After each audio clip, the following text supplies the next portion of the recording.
Hello, everyone, and welcome to the women's panel of Stream Queens Con 3. This year, we're doing it a little bit differently. Normally, we do a panel about women who do drag, but this year, we're going to do kind of a little flippy swap of women in the internet and online and gaming kind of environment. And I invited everyone specifically based on their specific backgrounds of, whether they do radio, whether they do programming, whether they do game development, game writing, or maybe they're on the flip side of gaming where they do streaming or they do all of the things that I just said all at once. So for those who don't know me, even though I've been here all day, my name's Laura. I'm a trans non-binary woman drag streamer and member of Team Stream Queens. And you can find me on twitch.tv/Laura. I stream a wide variety of games from retro to new games, indie and AAA. And I'm going to pass that off to In for Prayers. Hi, I'm in for. Oh, what? To give us your name, your pronoun, and what you do, and your favorite either woman internet creator or favorite woman in gaming. Okay. I'm in for prayers. My pronouns are she, her. I used to do variety content, but now I do GTRP only. I would say it's probably pretty obvious, but one of my favorite women in general is Creme Fatale. I think she's just amazing. Has been really inspiring for me in so many different aspects of just kind of, just doing things. Sorry, don't mind my cat here. And she's just been incredible. Did I answer all the questions? Sorry, I was a little distracted. Okay, perfect. I'm gonna pass it off to Ebony. Hey, how's it going? I'm Metal and Coffee, aka Ebony. My pronouns are she, her.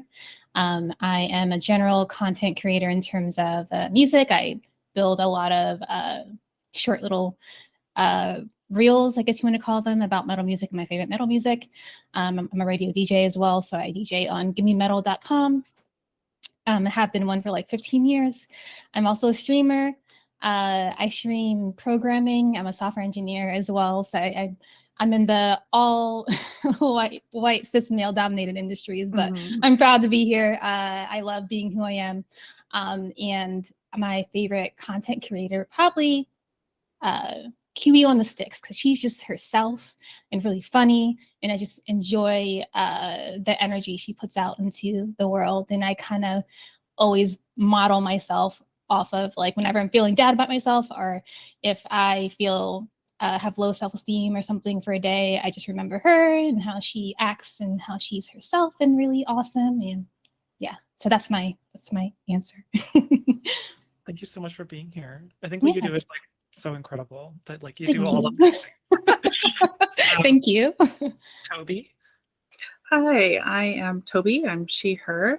I am one half of Samo Games, and I do the programming, the writing, the level design for our game Princess Farmer.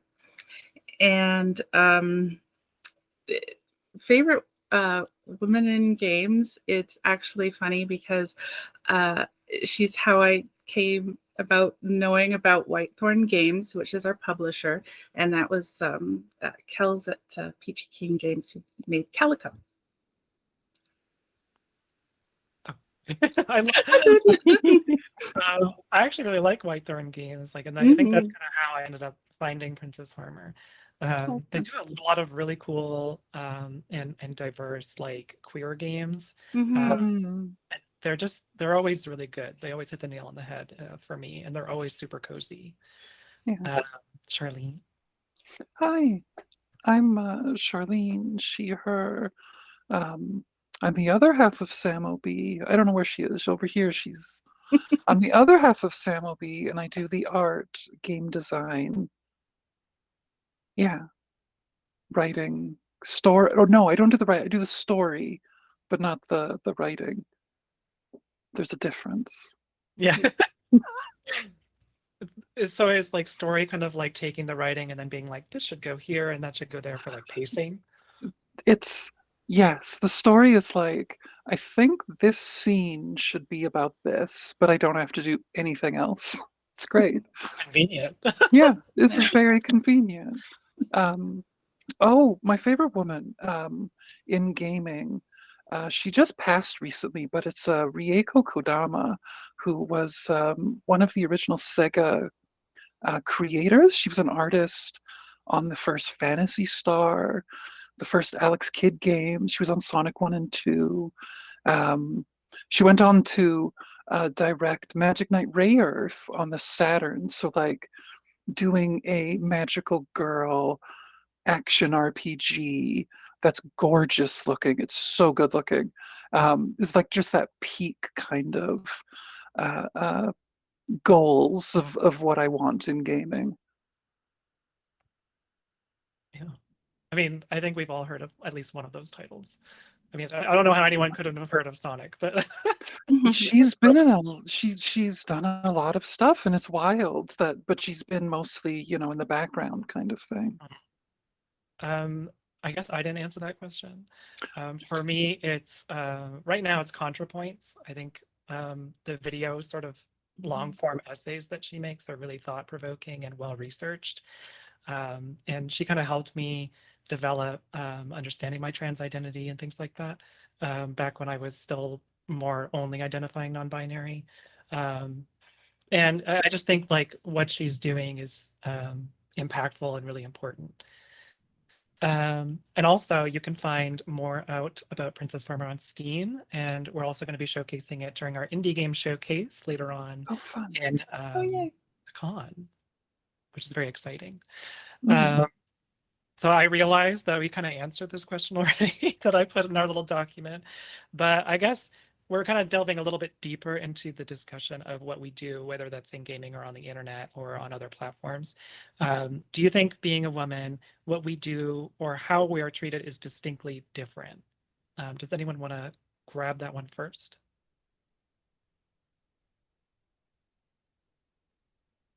It Oh, is. it is. It is distinctly different. As someone who went through transition, so going from playing games and never having an issue in any online lobby, although I wasn't into it, I could play Fortnite, I could play Apex Legends with randos, and it would be fine. And then I went to a femme presenting name, changed entirely. I could not play these anymore. I was getting blamed for everything that went wrong in Apex Legends, especially. And that was a game that I went to like relax. It was like the battle royales can be a weirdly relaxing genre to do at the end of the day kind of thing, and I can't play it anymore because it's specifically one that wants multiplayer. It wants 3 people and you have to play with others. So it's all sorts of things. The moment you go femme presenting online, the moment they know that you are feminine, then things change, whether on purpose or not. It just happens. No, I absolutely agree. Having like a similar experience, and even just as a streamer, like something I think happens, which is kind of irritating, is something that happens in our own like queer community is like for drag artists especially, like you know for most drag queens, it's a man who dresses as a woman or dresses feminine or whatever, to put it lightly. Uh, but I've experienced that as soon as, to put it bluntly, you're no longer fuckable for gay men, you're no longer interesting. Mm. And then it's just a really strange phenomenon. And similar to like your experience with Apex, I play League of Legends. I'm a support main, which doesn't help the whole stigma. But like, I'll be playing with my friends, and I have this one friend who's a cishet male, or sorry, he's cis bi, and it's just I don't know how like subliminal, like my username is kind of feminine, and then his is more masculine, and it's like, let's go get dragon. And they're like, absolutely not, like, ew. And I'm like, and then he says the same thing because I'm complaining, like, but we should go get it. Like, we need it. And then they're like, oh, absolutely, King. And it's, what is this? Like, it's just so like 180. But that's specifically for like gaming and streaming. Ivy, do you have any insight on that differently, maybe in the like GTA world? So it's actually, I'm going to talk a lot about this also tomorrow, just as a quick little plug-in. We're going to be doing a GTR panel as well, so we'll be talking about some of that. But that is something I've actually really experienced. For those that don't know, I've been doing drag for 6 years. I have performed in clubs in my Portland area of Oregon.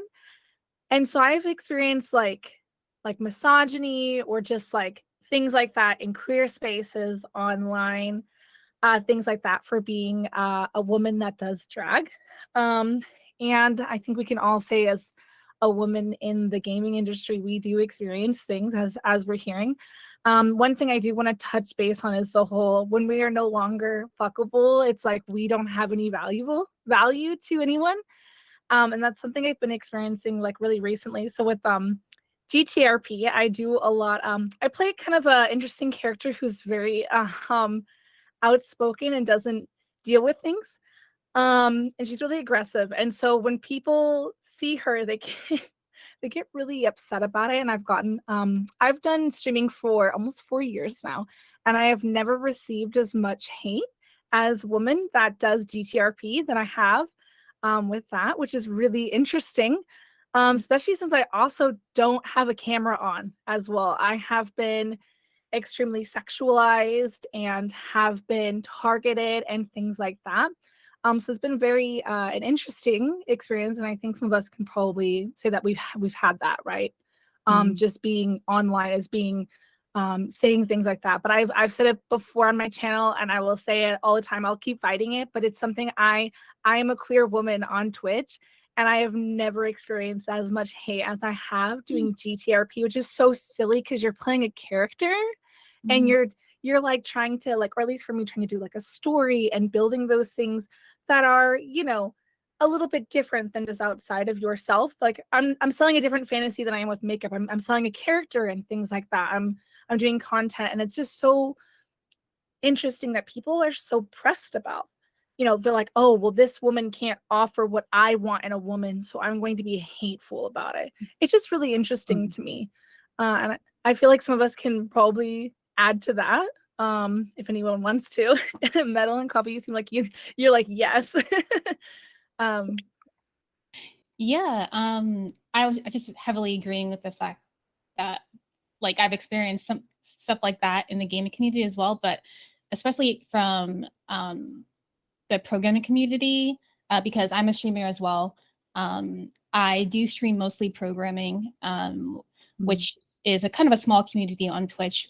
But being a woman and being a Black woman, programming, when you're most of the people I work with, most people in the industry are like white male, and when they see me, they just want to sexualize me instantly. They want to say comments. They're like, hey babe, hey honey, you working on this code? I'm like, why do you see me first as someone you sexualize? You see that I'm working and that I'm learning. Like, why does everyone else that you see that who doesn't look like me, who looks like the standard, you treat them with respect? But with me, you come to my stream and then you're like saying all these honey and trying to flirt with me. Like, it's so, yeah, it is super gross to not be seen for just who you are. And so, yeah, I really identified with that. And the same case for me being in the metal scene as well, being someone who's very outspoken. I mentioned before, I do make a lot of content. I say, these are my favorite bands in metal. And I say, oh, here's my recommendation for you. And of course, the same thing goes with that as well. They look at me, they just think I'm cute. They don't take me seriously. And it's very hard to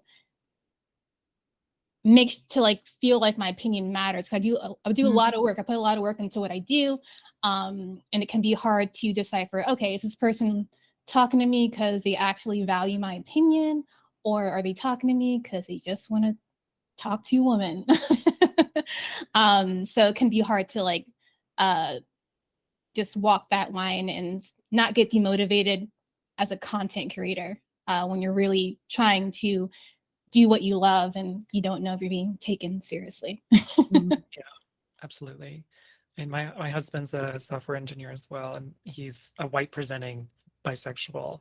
And when people like see that he's in like the queer space, they treat him differently. And like, I mean, I can only imagine like how minuscule that would be in comparison to what you're going through. But it's like I hear that, and then I'm like, this is ridiculous, and people are really demeaning to him. And I can only imagine how much worse it would be for someone like in your position. Toby. I kind of protect myself from going into spaces where I can get harassed. The biggest thing that I can say about, you know, being a woman in a programmer is that I would have been a woman programmer a lot of years before if I'd felt welcome in the space. When I was going to university, I just did not.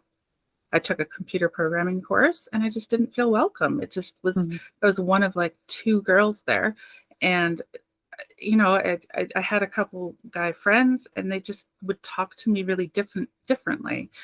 And they would use these terms that just went right over my head. So I just did not feel at all welcome. And I did not touch it again until decades later when I taught myself how to do it. So, yeah. That's my I experience. taught myself as well. It's fantastic. I love it. Yeah, I'm so glad you said that. I had a similar experience. I was originally a computer science major, and then I changed majors because I'm just like, no, I'm not dealing with it. Yeah. And this was back in 94. So, yeah. It's not the same thing as what y'all are going through, like with the programming, but for me, like I got a lot of hate for doing drag. It's actually like I've been talking about this a little bit. Kind of what I was been nervous about this panel particularly is not being able to talk in front of you all and the people that are watching. It's getting into drag because gotten so much hate that if I had not been so hated on, I would have started sooner. And it's like, who knew what could have been our success if we were just even just a little bit uplifted or just not even bothered or harassed. Like if we could just live our life peacefully, where would we have gone if we were not being held back by these people? So that's just something that you all had mentioned that I kind of wanted to add on to, because I just experienced so much of that in the queer space that it really like is disheartening for us to want to progress with our dreams of, you know, being in gaming or whatever we want to do because we're a woman, like we're femme presenting it. It's really sad. I absolutely agree. I mean, especially like on the topic that you brought up, Ivy, like it really disheartens me right now that like the queer community has to bring up another discussion about using the term fish and fishy, and how like, you know, it kind of hurts that like we've had panels about women doing drag and just women being in queer spaces, and that's not even talking about the cishet space, but like just us being in a space that we should be accepted in. And you know, we've been doing panels for over 2 years now, and it feels like it's not doing anything. I mean, I know that we're, you know, we're talking to someone and it is going to hit home to some people, but it feels like the work is never going to be done, which is really frustrating. I do feel like it kind of relates to the next topic that I gave y'all, which was, do you think there are actions or behaviors people or companies can take to reduce or negate these issues? And I know I'm the one that asked this question, but my own answer is that other people need to be doing this, not women. Men need to start stepping up and getting this stuff done. Like when my husband tells me about all his stuff with software engineering, I'm like, you got to step in. You're a man. You have to step in and make these leeways for women or people of color. Like he had a software engineer who was from India, and he was being bullied with his girlfriend on the streets of Ireland. And every single day that would happen, they were like, well, we can't do anything for you. Well, I work here. I moved here with my girlfriend to develop for you. Don't you think you should do something for me? And it's just like, I mean, I know that's not women specific, but like these discriminatory actions don't, like, people don't do anything about it, and Mhm. men need to step up to unfortunately do this stuff, not necessarily for us, but like with us. Otherwise, our Mhm. voices are not going to be as credible, which is also like a whole other bag of beans. But does anyone want to comment on that? Sorry, I like went off. I feel like we as like women are supposed to be the ones that are like we have to be so aware of other people's feelings and how things are. And then I've noticed like in places they're like, "Well, what do you want me to do about this?" It's like it's constantly being held on us to do that. And we're all fucking tired. But also like um I don't it's hard for us, right? But I feel like if men could just like see, just say something instead of just being so quiet about it, we would have just even a little more of a hard time because like we're the ones that always have to say something. We are the ones that are like leading shit and like trying to get things to be fixed, and they're just like, oh well, it's already taken care of. Like some of the stuff I've seen like in my time, especially with GTA, I've had some really awesome men that have had my back and have looked out for me. If you're watching, you know who you are. And so that's really incredible. And that they've also, I think, also knowing when to step back and let us handle things, I think is also really important. That also could also be discussed. Is just knowing when to support us and when to step up for us, because there is a huge difference and they're both just as equally as important, because I don't need you always to fight my battles. I am not a damsel in distress, but there are times that you can be using your like manpower, the power that men have in society, to make things better. Mhm. That's I what hope I this makes sense. What? We're definitely not saying we need men to do it. Yeah, We don't need no, men. but it would make things like so much easier if you would just step up and say something, just saying, hey, maybe you shouldn't sexualize my friend, or maybe you shouldn't lay hands on her, or you shouldn't be doing that. Especially in like those closed man spaces where Yes, that and I think behavior thrives. yeah, and I think especially like with whether it's your work community or like a gaming community or like for me a server, there's so much like reduction you can do to help with those things, whether it's just not tolerating those things. Um, you know, like letting people know, hey, if you see something, say something, or like let someone know that you're comfortable with to say something for you. Because if you're not, because sometimes people have a hard time with what is the word? There's a word for it, I think with a C. Like talking to people about it. Confrontation. They have a hard time with confrontation. So maybe finding that person that can do that for you is also really helpful, just kind of knowing when that is. But sometimes I just see so many times like in, at least for my server, just people just not stepping up to doing things when you could just do so much for those people, especially like you were talking about, like, oh, I came here to work for you and you're not doing anything. Like they think that they have no power to do stuff, but really they're the ones that can do so much more. Anyway, I feel like I talked a lot there. So We're in the same boat. yeah. Yeah, you definitely brought up a lot of like awesome points. Like, I feel like men forget that sometimes just saying one little thing, like, hey, how's it going? Talk to me if you see that I'm uncomfortable. Like, so if you see I'm being harassed, say how are you to me, and that'll kind of break it. It could be as simple as that, or just being like, hey, I see what you're doing. Like, it doesn't have to be like a straight on full on conversation, like you better stop. But sometimes just like saying a simple like acknowledgement, and sometimes the person will just kind of realize they're being watched and then stop what they're doing sometimes. So I feel like sometimes conversation is needed, but I feel like men really need to recognize that it's not full on confrontation all the time. A simple comment can diffuse a situation. Doesn't escalate to yelling all the time. That's not how it always goes. You might see that on on videos that are being recorded, you see online, but not that's not real life all the time.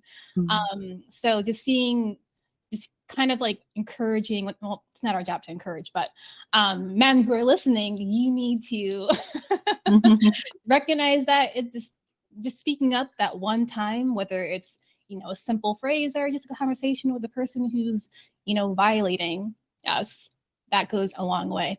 And just kind of to go into like personal experience a little bit. I definitely like, I struggled, especially in the industry that I'm in as a programmer and as a metal DJ, to not be talked over, because people want to talk over me. I'm apparently invisible, right?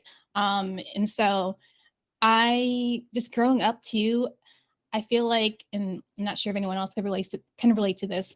I just became this like over accommodating person because I was trying to always make people feel comfortable around me. So I didn't know why they didn't feel comfortable around me or why they didn't see me as a real person. So I became this over compensating person, like, oh, hey, how's it going? I'm always like trying to make them feel comfortable.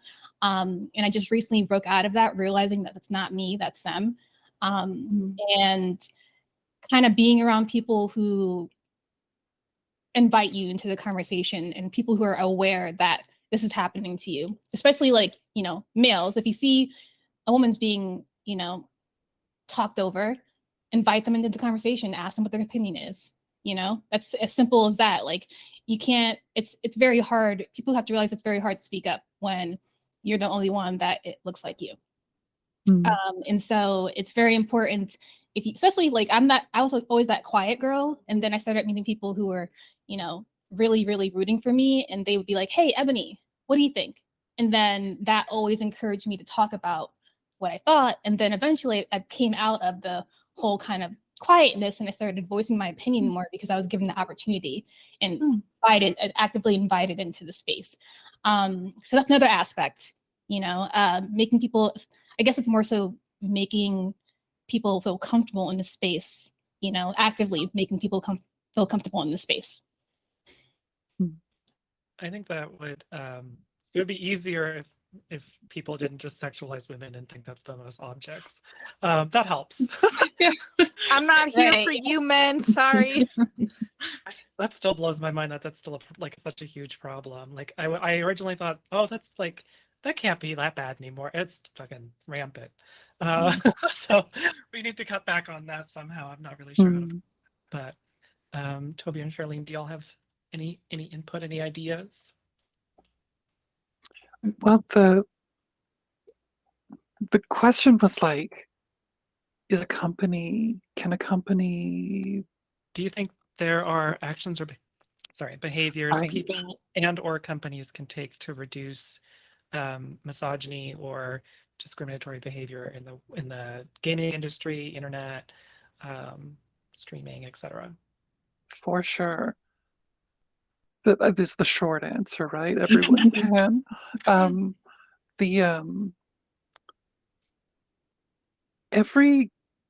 As far as like online communities go, every online community is going to be different.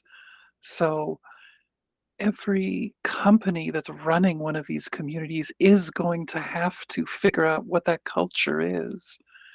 And they're the ones who are going to make those decisions on what their culture is. Like if their audience is going in a certain direction, and you can see it, certain games, you know, attract a hateful audience, and that's either on purpose, that's by design, or that's an accident that they just kind of let happen, hoping that things will work themselves out.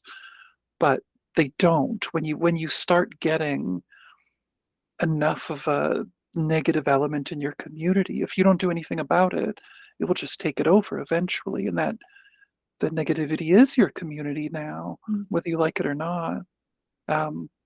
So there is a lot of work that has to be done with just not even getting into the internals of companies, which I've worked at large companies. There and on children's products, and it is wild, the separations they do of boys and girls and the kinds of stuff that you will hear of why we have to do boys first and why just decisions like that shape everything. Um, and I would get into fights about it, and they would go poorly. People did not like these kinds of conversations. Like, hey, do you think this children's game we're making is like helping to program a new generation of boys who think they're number one in all things? It's not a conversation people like, but there's so many layers to it that need to be broken down internally when you're making things. Externally, what you're making is going to attract a certain audience and reflect you, whether you like it or not. So you have to be aware of it. And your community, you have to manage that. It's a lot. I I, I wouldn't want to do an online game because I couldn't imagine trying to wrangle all those people, not even remotely on my own. When I did it, we had like a 50 people, 100 people in our customer service, like a totally different thing. That's what you need when you're trying to wrangle these communities together. Mhm. Toby? Yeah, I just want to add to what Charlene was saying is, when she was working for this big company and she would, say, we need to add some girl content. And what was the line that they used again? There's so many things. I some of the big ones were girls will put up with it. Yeah. Was one that really upset me. That Mhm. the reason we wouldn't make girl specific items is because boys will flip out and girls will accept boy things, but boys will not accept girl things. And I hated that as a reason. That's a terrible reason to do this. Yeah, stuff like that. Girls don't like math is another one that I heard that I love just math. had me stunned, and no one said anything. It's just stunned in yeah, the wild things I've heard. Mhm. That says a And I lot. don't like math, but that's I don't a me either, but it's problem. yes. I love That's a math. me problem. That's not like a women Uh, thing, you know? It's a I know. personal decision. Yeah. Yeah. I like math And it's too. my I love decision math. to make if I don't want to like math. Yeah. Yeah. And yes, companies need to really manage their culture right from Yes. hiring. Mm. And if you have, good, strong people working on the product, then it'll follow through, that it will help the community as well. So I know that that's a really big conversation, hiring within the industry, which I was actually part of, and yeah, for a while. So yeah. The culture, the worst part is a company's culture, and Mhm. you'll see the people who don't fit in that culture, and you'll just see a pattern. Like, that's really interesting. So Mhm. nothing, women don't fit your culture, anyone not white doesn't fit your culture. That's really interesting, all these people that don't fit your culture, but it's your Mhm. culture. So it's unassailable. You can't. It's their culture. It's just how this company magically formed on its own with without any insight. It's just how it happened. Yeah. And like, why be proud of that at all? Ugh. Mhm. I mean, a lot of and I'm sure Ebony knows about this, but like a lot of programming companies have a what is it, like a frat culture or college boy Oh culture, yeah. I think it's called, and it's awful. Mhm. Just So like yeah, go ahead. yeah. Yeah, totally hit the nail on the head. Like the first company I did contracting for, it was just like I could not like have a conversation in terms of like, you have casual conversation. I could not connect with them because they would have locker room talk. And I'm just like, what are you talking about? And I'm sure you can imagine what they've said. Now I'm not going to try to repeat anything, but it was just so alienating. And sometimes people will be like, oh yeah, separate work from life. But like, there's a little bit of you who wants to be somewhat friends with your coworkers and want to mesh well. There's a little bit of that. And so when you don't have that, when you constantly being alienated by comments like that, and the fact that they are just, exactly, toxic masculinity, and just constantly feeling alienated by that, about that, it's just like, that's not going to keep you at a company. You can advocate for diversity all you want, but if your culture isn't accepting and inclusive and actively trying to include people and be diverse, not just to meet a quota, then they're not going to stay. They're going to feel uncomfortable. And that's pretty much what I ended up. I just left them. I'm just like, I'm not doing this anymore. So Yeah. So it's not just hiring; it's as well managing the people who work there and keeping the inclusivity, because you could hire diverse but not keep them. Yeah, exactly. Yeah. I mean, it's just and it reflects to gaming companies too. Like they need to reflect, and I mean, people don't like to reflect on themselves. So I can only imagine how annoying or difficult it could be for a company or an industry to do. So besides all that, the next question was kind of more of a lighthearted one. Are there any unique experiences that are positive that only women can find in these environments and spaces? Kind of like a saving grace to be there. For me personally, I really enjoy like the women, and that includes like non-binary women and queer women, where they can kind of create their own little spaces and get together and just sort of have a great time, and like just it doesn't have to be this sort of negative or whatever kind of space where they have to like kind of like this panel where we have to worry about all the problems, but they can just sort of be happy about everything they want to be happy about, and just sort of more of a safe space away from all those worries. That's kind of what I love about the online space, because you can get all those people from all over the world. So for anyone who want to add. yeah, I can piggyback off of that. Mine's pretty similar. I actually had a friend recently DM me, and they were like, "Hey, I showed this girl your profile, and it made her feel better because she's also a Black woman and likes rock music and likes tech, and she was feeling very just demotivated." So, I from that perspective, I really just enjoy reminding people and making others feel good who also look like me, and feel accepted, because unfortunately if you don't dig deep, you're not going to find someone, especially in a very male dominated industry, who looks like you, and that's kind of the reason why I try to be more vocal and post a lot online, because I want people to find me. I want women to find me and be like, hey, I like the same stuff as you. Like, I feel this is where I belong too. So yes, I enjoy carving out a space for women and people of color in general, and making them feel comfortable and not experience what I experienced early on when I was teens and in my early 20s. Even if it's not direct, like appreciation, it's hard sometimes to remember that like it does make a huge impact for the people that might not be like, hey, like this meant a lot to me. It does reach people inevitably. And you can also find that little green heart. Is it this side? I don't know what side it is, but there's a little dynamic follow button if you hover over the screen, and you can find Metal and Coffee on their channel as well as everybody else here. I don't know if Toby and Charlene have a channel, but you can also find their game Princess Armor on Steam.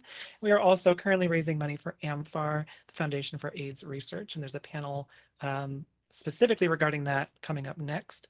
But back to the topic at hand. Ivy, do you want to grab that one? Yeah, I would say kind of like touching base of like sometimes it's like you don't know the touch that you leave on people, because we're not always the most communicative creatures, right? But I know for me, being so open about my queerness, I'm also a plus size woman. I do drag. A lot of people have told me that they've been inspired, or I've inspired them with, streaming or things like that. And I feel like that you don't ever hear that enough, because it's unfortunately the hate will always, or not always, I don't want to say always, because it shouldn't, but the hate does sometimes leave a stronger impact on you than the positive things.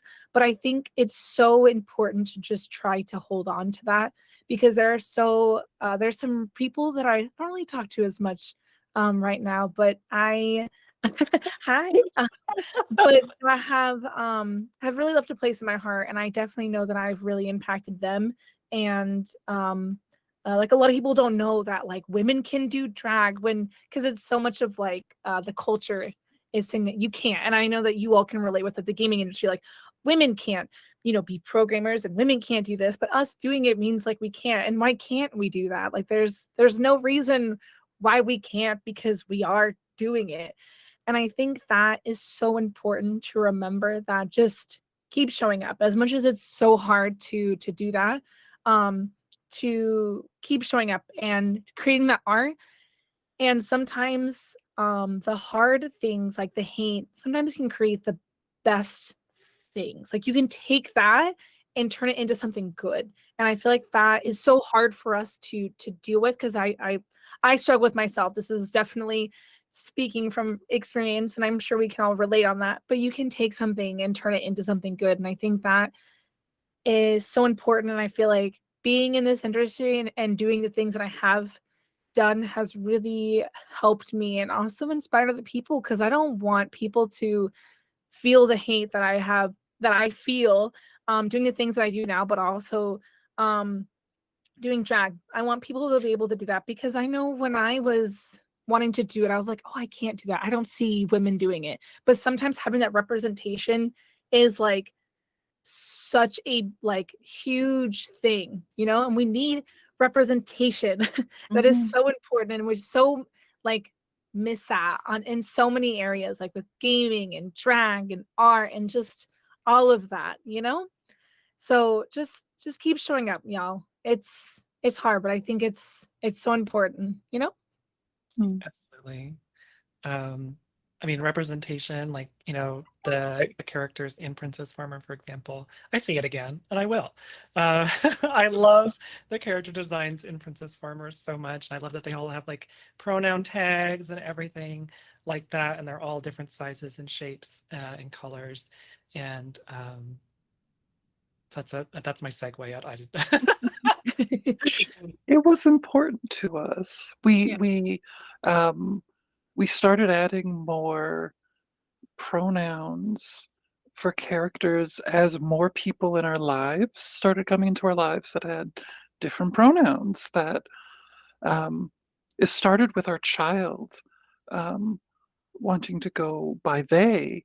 Um, so we made a character that is now they them to start getting used to it. So we just started adding in characters that were like, oh, we now know someone close to us that's Faye Fair. Let's make sure we get a Faye Fair character in here so we can just train ourselves to get better with learning pronouns. Frankly, Mhm. um, it's been I guess that feeds into the question. The positive part is being able to create your own spaces and create your own things, being able to do the things that um, you've wanted to see done, but they haven't been Mhm. getting done. There's so many.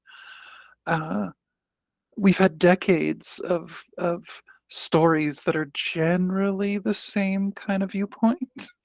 So it's been so nice that the last 5 to 10 years has been so much more. Mhm. Um, and it's lovely that that's happening. There's friction that's happening, and uh, we'll get in trouble for creating. It's the annoying thing of people saying, "Well, stop complaining about gaming. Why don't you make your own games?" And then you make your own games, and they go, "Well, stop it. These aren't the kind of games I want." And Right. it's like, well, it's not for you. It's for someone else. Um, that has been the best part, is finding the shared trauma that most of us have gone through can bring you together to find in those pockets of Mhm, bad. mhm, There's plenty of good to find, but you do have to dig. mhm. I'm so sorry. I keep leaving you to the last, Toby. It's not on purpose. Oh, that's fine. I'm very shy. So, yeah, it's been really nice to see the reaction to Princess Farmer because it Mm. is like, oh, there's a wonderful community of women who want this kind of game, who want this and are appreciative of like, oh my goodness, a game that's made that just makes me happy.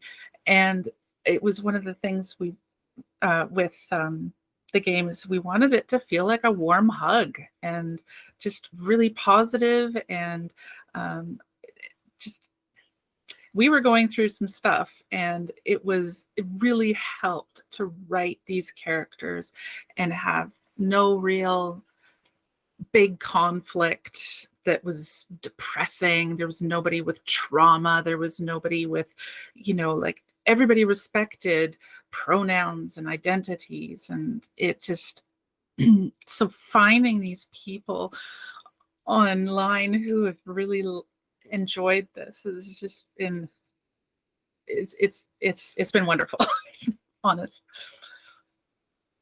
I mean, what you've made is really good. So, Thank you. I lost my thought.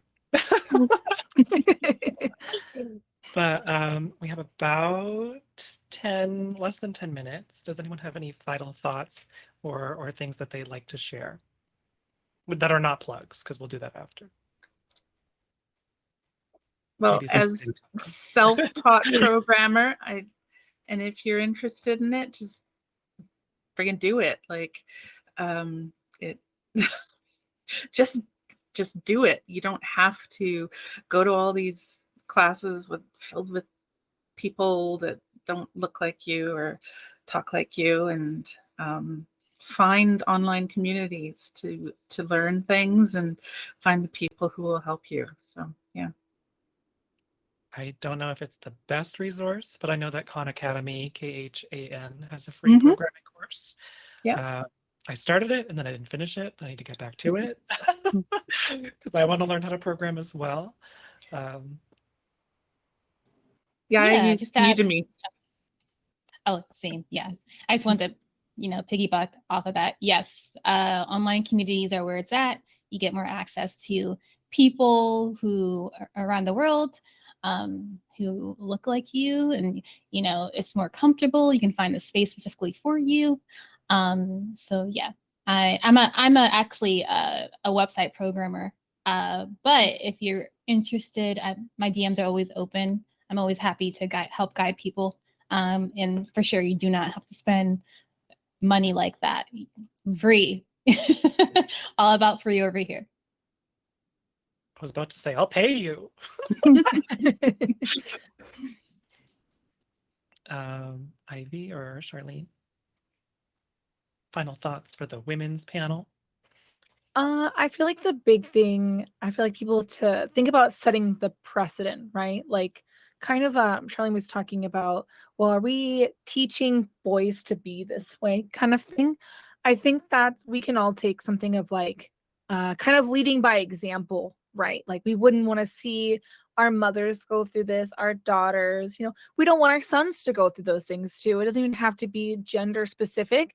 We just shouldn't treat people awful and just treat them like objects because it just there's just no need to. So I think setting the standard and making it a little bit higher and keeping people accountable is just really, really important. And that's something that we definitely need to see more. And something on the more positive end, don't wait, kind of like what they were saying, to see you be out there. Sometimes you got to be that person, and I had to be that person for me, because I never saw anyone do what I did until I started doing it, and then I realized there was more people. So even though you may not see it, they're out there, and maybe if they're not, and you're the person that's setting it, but don't let that stop you because you haven't seen someone do it. You do it if you want to do it. And maybe it's not as hard as you think it is, because I know sometimes the hardest part is starting, and that was definitely for me. And so if I didn't wait so long, who knows where I would have been. So yeah. That age-old quote, be the change you want to see in the world.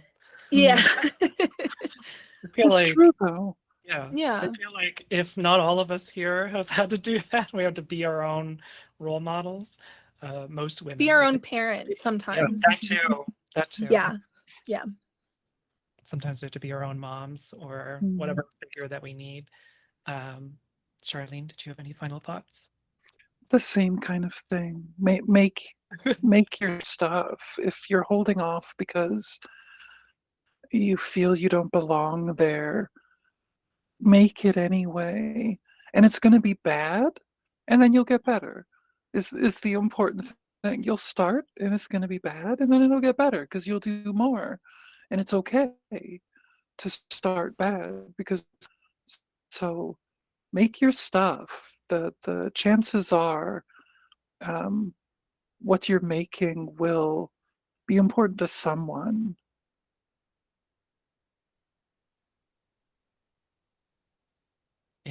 It's true. Sorry. Well, that has been the women's panel. I greatly appreciate you all for being here so much. I honestly was like, these people aren't going to answer me. But I'm so grateful that y'all did. It meant a lot for little old me. I was actually really skeptical that I would do a good job just as like a trans woman. I was like, they don't want a trans woman talking about all this stuff. So it just means a lot coming from me. For the last little bit, we'll just tell us about yourselves, give us your plugs, any kind of games you want us to play. I don't know if anyone has games that you want or content that you want us to find. Personally, for myself, you can find me on twitch.tv/Shalora. I also upload videos on YouTube every Tuesday and Thursday at youtube.com/@Shalora, because they gave us that new little tag system or whatever, thankfully. Ivy. I'm in for praise. You can find me on all social medias. I'm really quiet on there. I used to do a lot more, but my heart is in GTRP right now. I love creating stories and things like that. Like one of my fan trolls said, "You're too into GTARP." It's not like it's part of my income or anything. So, it's not like I make any money from it and that I would want to put work into something I love. So, passionately, but I'm super into GTRP. I pretty much stream every single day, doing all kinds of things. Yeah, you can find me on there on Twitch at In for Prayers. And tomorrow we will also have a GTA RP panel talking about things. What? I thought you were gonna go ahead. What? Surprise. Surprise. So we'll be having that tomorrow. So if you want to know kind of more the things, we have some really awesome people. I'm really excited about that because I think a lot of people are really interested in getting into that if they know what it is, but they don't know where to start. So hopefully tomorrow we'll kind of give you all some more insight on that because it's not as difficult to start as you think it is. So yeah, you can find me there and I'll be live in a little bit with some GTRP if you want to check it out at In for Prayers. What time is the panel tomorrow? It'll be at 10 p.m. PST, so it's in a couple hours from now, tomorrow. Tomorrow. So it's tomorrow. So it is tomorrow. But I'm really excited about it. And I definitely think that if you all want to try out a new game like that, you should do it. It's really intimidating, but it's a lot of fun. Yeah. Thank you, Oh, Toby. Me? Oh, Time. I'm just going in order on the screen. So yes, Princess Farmer is what you want to look for. It's on Steam, Switch, PlayStation, Xbox, Epic. Yeah, I think that's it for now. And yeah, you can find us at samob.com. It'll send you to Whitethorn's page for us, which has links to everything. And yeah, Princess Farmer. Good. Thank you. Ebony. Hey, first of all, I want to say I was so excited when I got that email from you. I was like fangirl, like, oh, you know who I am? Yes, I do. So Aw. I heart you. Anyway, I'm Ebony, again, Metal and Coffee. I'm a metal DJ, software engineer. I'm mostly on Instagram. I'm a huge vinyl collector, as you can see, and I post a lot about my music on Instagram. So that is my main hub right now. I do stream on Twitch, not as much as I used to. So once or twice a week, I'll do a programming stream, and then a gaming stream. I am a web developer, so you'll see me doing a lot of JavaScript, HTML, and CSS kind of stuff. So my streams are always open for questions. I love getting questions about how I broke in the tech and how you can too. And so, yeah, that's pretty much me. Thank you for having me here. What does breaking the tech mean? Just out of curiosity. Oh, breaking into tech as in getting your first job in the tech Okay. industry. Yeah. Got it. Okay. I was like, that could be a lot of things. Breaking Sure. down the organization. Yes. Oh, all my plugs would have been Princess Farmer related. I've What is that? Tell me. it's a match 3 visual novel game with a bunch of queer bunnies in it. It's on everything, pretty much. Yeah, I think that's all. I've mostly rescinded from social media this last year. So Samoby Games on Twitter, and we're Samoby at People Making Games on Mastodon. I don't even know what that is. I'm so sorry. It's there was a big Twitter, all of game dev Twitter, like last week or the week before, decided to leave Twitter for Mastodon, and at literally the last minute, they all decided to go to Hive instead, and Hive is down right now anyway. So Who It's a knows? mess.